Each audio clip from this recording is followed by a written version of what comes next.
Hello, my name is Shahriari, and this is a lecture in a series of lectures on combinatorics based on my book, Invitation to Combinatorics. This particular lecture is about Bell numbers, finding a formula for Bell numbers, reminding you of what Stirling numbers are. So S squig T, that's how we read this curly bracket ST curly bracket closed, S squig T or S subset T is a Stirling number of the second kind. So this is a number, but what number is it? It's the number of ways of putting S distinct balls into T identical boxes, with each box getting at least one ball. In other words, you have S items and you want to put them into T non-empty piles, or the number of ways of partitioning the set 1 through S into T non-empty parts. The Stirling numbers of the second kind were the object of the previous video in this sequence of videos. And so if you haven't seen them, you need to watch that video first. We found a recurrence relation for these numbers. This is something we like to do in combinatorics. When we don't have access to an immediate formula, we often like to relate Stirling number to the ones before. And the one we found for these was that S squig T is S minus 1 squig T minus 1 plus T times S minus T squig T. How we found that, we explained in detail in the previous video, but in short is the following. You have S people, S distinct people. You want to put them into T non-empty teams. Single out one person, Javad, for example, and you say, okay, what if I put Javad in a team by himself? In this case, you have to take the other S minus 1 people and put them into T minus 1 teams, because Javad is going to make a team by himself. And so how many ways can you do that? It's S minus 1 squig T minus 1. Or you keep Javad out, but you tell the other S minus 1 people to form T teams, and then Javad picks one of those T teams. So there's N minus 1 squig T ways to make T teams out of the S minus 1 people, and T ways for Javad to choose which team he joins. So one of these terms is telling us the number of ways of splitting these S people into T teams with Javad alone, and the other one tells you the number with Javad not being alone. Using this recurrence relation and some initial values that are easy to calculate, you can get a table of small values of the Stirling numbers of the second kind. And in fact, you can generate as much as you want. Now, what are Bell numbers? S is a non-negative integer, and then the Bell number B of S is defined to be the sum of Stirling numbers in one row of the table of Stirling numbers. So K goes from 0 to S. The number of teams, the number of boxes is changing. S is fixed. S is the number of people you're putting in teams, and you just add all of those. So what is that? That's the total number of ways of partitioning the set 1 through S in as many parts as you want, like, 0 parts, 1 part, 2 part, 3 part. 0 parts, of course, you can't do if S is positive, but if S is 0, then you need that to get the answer 1. The first few Bell numbers are 1, 1, 2, 5, 15, 52, 203, 77, and so on. These are just the sum of the entries in the rows of the table of Stirling numbers. So in row 5, for example, if you add 1, 15, 25, 10, and 1, you will get 52. Or if you think of this as a matrix, you just multiply it by a column vector of all ones, and you get the Bell numbers. Okay, let me say just a few historical tidbits. This is not really history, just a big bunch of tidbits. So James Stirling, whose name is on these Stirling numbers, was a Scottish mathematician. He studied Stirling numbers, actually not in the context of this counting context, but in context of writing powers of X as linear combinations of falling factorials. That will be the object of the next video. A Japanese mathematician, Masanobu Saka, in 1782, discovered the recurrence relation that we have for Stirling numbers. E.T. Bell wrote a paper about Bell numbers in 1938, but he was not the first one to think about them. He, in fact, says that in his paper, but he has got his name onto it. I didn't change that just because it's so clear that he had nothing to do with it that seems sort of appropriate to have his name associated with it. They were known in Japan around the year 1500, so at the beginning of the 16th century, as a part of a game called Genji-kou. A host would have 5 incense of different kinds maybe, and would burn them, and the object of the game was for the participants to decide by smelling them by which ones were the same kind. So it came down to saying, well, I've got 5 different objects to put them in different parts. You might say these three are the same and those two are the same. Or you might say, no, they're all different. Or you might say these four are the same and that one is different from them. The different ways that you can partition 1 through 5 into as many parts, that would be the number of ways you could give an answer in this game. And in fact, B of 5, the number of partitions, the Bell number 5, is 52. And in that game, the way that they would remember which partition they're talking about is by associating it with a chapter in the wonderful 11th century classic, The Tale of Genji. If you haven't read that book, I suggest you do. Based on that tradition, in Japan, there was this tradition of studying Stirling numbers and in particular Bell numbers. Seki Takakazu and his student Yoshiko Matsunuga studied partitions of finite sets systematically. I want to show you a connection with calculus. Surprisingly, at the end of it will come a formula for the Bell numbers. And start with the function e to the x. E to the x is a very nice function. Take its derivative, that's pretty easy. Then multiply it by x. And then keep doing that. F of 0 of x is e to the x. And then we define fn of x to be, if we give a recursive definition, you multiply the derivative of the previous one by x, and you get the new function. So f0 of x was e to the x. If you take its derivative, well, it's just still e to the x. Then you multiply it by x. So f1 of x is x e to the x. Now you can use this to find f2 of x. How? You first have to take the derivative, and the derivative of this, you have to use the product rule, is going to be e to the x plus x e to the x. And then you multiply it by x, and you get f2 of x is x e to the x, x2 e to the x. Well, then you take the derivative of that, and you have two terms. You have to take the derivative separately, each using the product rule. Do that and combine like terms. You get that the derivative is e to the x, 3x e to the x, x plus x squared e to the x. And so then you multiply by that by x, and you get f3 of x is this. You can keep getting as many of these functions as possible. So what? Let's focus on the coefficients we get, the numbers that show up. Well, there's a 1 there. There's 1 and 1 here, 1, 3, 1. 1, 7, 6, 1, and 1, 15, 25, 10, and 1. Have we seen these numbers anywhere? And if you pay attention, these are exactly the numbers that appear in each one of those one row of the table of Stirling numbers. If you pay attention to the columns, you see that, for example, that 25 was the coefficient of x cubed e to the x, and 25 was in the column of 3. So based on that, we make the conjecture that the coefficient of x to the k e to the x in this function is actually a Stirling number. This specific Stirling number is n squig k. X to the k e to the x has the coefficient n squig k. And where's the n come from? That's fn. You could just say, well, we've seen enough evidence, we believe you, go on. And then a first-time reader might want to do that, just sort of believe that this is true. But first, I want to state this result, and then I want to give a rigorous proof. So the proposition is that if you start with the function e to the x, and if fnx is x times the derivative of the previous one, then we're saying that this function is really a polynomial with coefficients, Stirling numbers, all multiplied by e to the x. Or if you want to write it using a summation sign, is e to the x the sum of k going from 0 to n squig k x to the k. I'm going to do the proof. The proof is sort of good for character. The basic idea is simple. We induct on n, and because we have a recurrence relation for the Stirling numbers, induction and recurrence work like a 1-2 punch. We have seen several examples of that. When you have a recurrence relation, you're set up to do proofs by induction, and that's what we're going to do. But carrying this out precisely has some subtle, tedious little things you have to be careful about. So my suggestion would be to go through this because it's sort of good for you to see how this is done. And the best thing is to stop the video and try to do it yourself. And when you get stuck, and you probably will get stuck at some point, then come back and see how you get unstuck. So this is a statement about different n. We've seen it's true for small n, for many of small n, but actually the only one we really need is n equals 0, that this works for.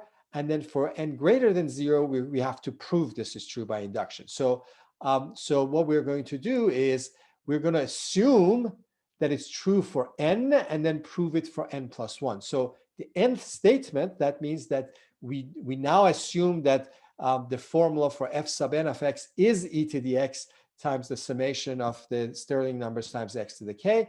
And then we use that to prove the next one, the next step, being fn plus 1 of x is e to the x to sum of k going from 0 to n plus 1 squig k x to the k. This seems, assuming this fact, the fact that fnx equals, this seems like cheating. That's exactly what we were trying to prove, but it's not, because we're doing this using induction. And induction, the point is that you don't prove anything. You prove that you can go to the next step. If you're already on some firm foundation on one step, you can take it one more step. And that's what we're doing. We're showing that if you know that fnx is this, then this must be true. And if that's the case, then because we know that n equals 0, n equals 0 n equals 1 is true, then n equals 1 shows that n equals 2 is true, and so forth, and then all of them must be true. Now, fn plus 1 of x, though we know that it's the derivative of the fn times x. So let's find it. So we have to multiply x by the derivative of fnx. Now, how do we do that? We take the derivative using the product rule. It's going to be the derivative of e to the x times the second term. But the derivative of e to the x is e to the x. So the first thing we get is exactly what we had, the fn of x, plus, but when we get e to the x times the derivative of the second term, and the derivative of the second term, it's a polynomial, and for each of them we use the power rule. K comes up front, and we get e to the x, k going from 1 to n, k n squig k x k minus 1. K goes from 1 as opposed to 0 because that first term is a constant, its derivative is 0.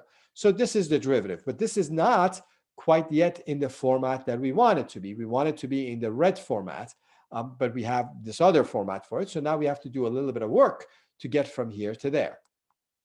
So I put on top what we're trying to prove, and I put on the first line what we already have. By using the definition of fn plus 1 of x, we said that it's x times the derivative of the previous one, and by induction now we know this is the case. We have to work through this to see if this is the same as what we want to prove.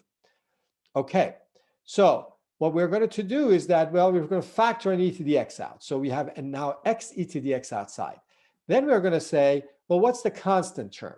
Well, the first one of these has a constant when k is 0. When k is 0, remember, e to the x is factored out. You get x to the 0, that's just 1, and you get n squig 0. This one gives you a constant when k is 1, and that gives you 1 times n squig 1. So the constant term is n squig 0 plus n squig 1. Then we ask, well, what's the coefficient of x? Well, here we get a coefficient of x if k is 1, so we get n squig 1. Here we get a coefficient of x if we put k equals 2, because then that becomes x to the 1. And that gives us 2 n squig 2. So the x term is n squig 1 plus 2 is n squig 2. We continue in this format, and the typical one, x to the k, we can just see it, is going to be n squig k in the first term, and in the second one we actually have to plug in k plus 1 for k, so that k minus 1 becomes k, and so we get k plus 1 times n squig k plus 1, and this continues all the way till the n minus first term. The nth term is a little bit different because there's only one x to the n term, and that we get in the first term. We have an x to the n term. The second term does not have an x to the n term, stops at n minus 1. So this is what we have. Okay, now if you look at the typical element, the x to the k term, you recognize that combination. That is exactly the recurrence relation that we saw for Stirling numbers. That's equal to n plus 1 squig k plus 1.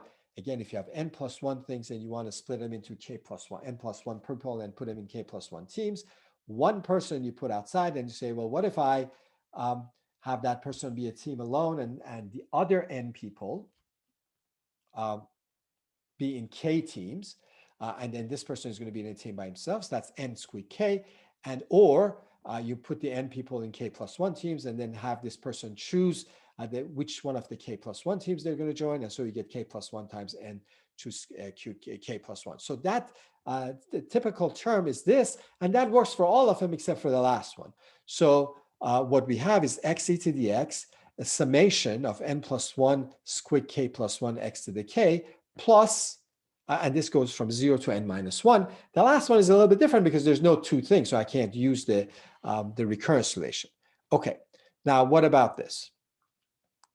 The first thing that I do is that I notice that n squig n is 1. There's only one way to put n things into n parts.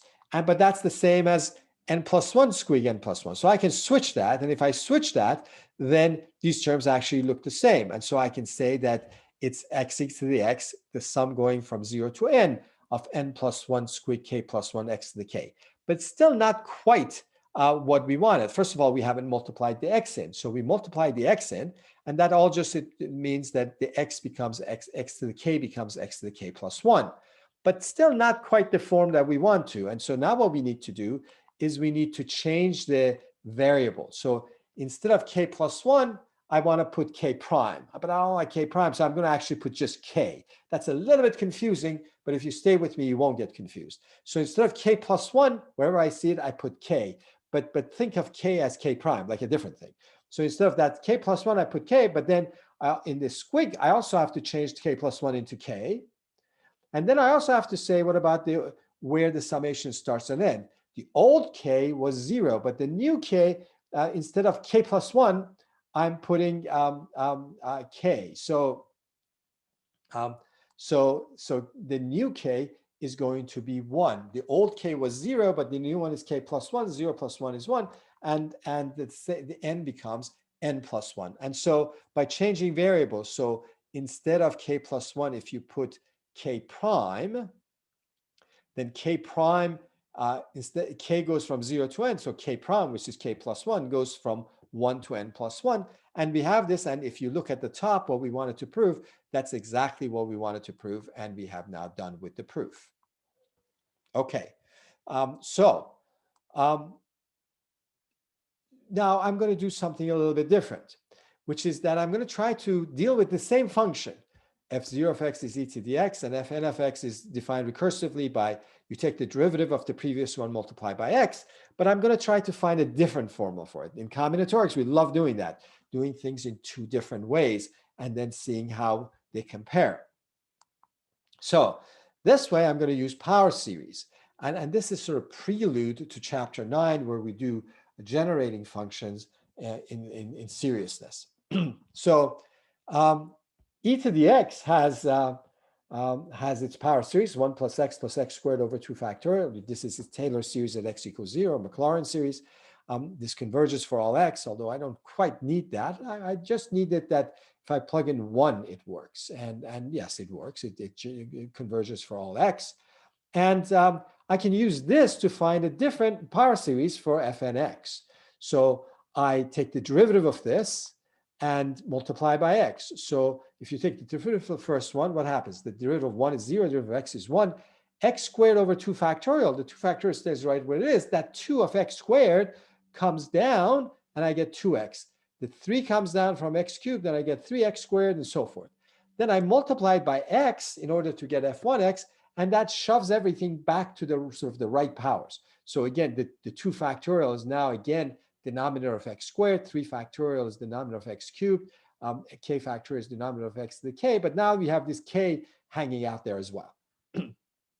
So we take the derivative of this one, and when you take the derivative of this, again, that x becomes 1.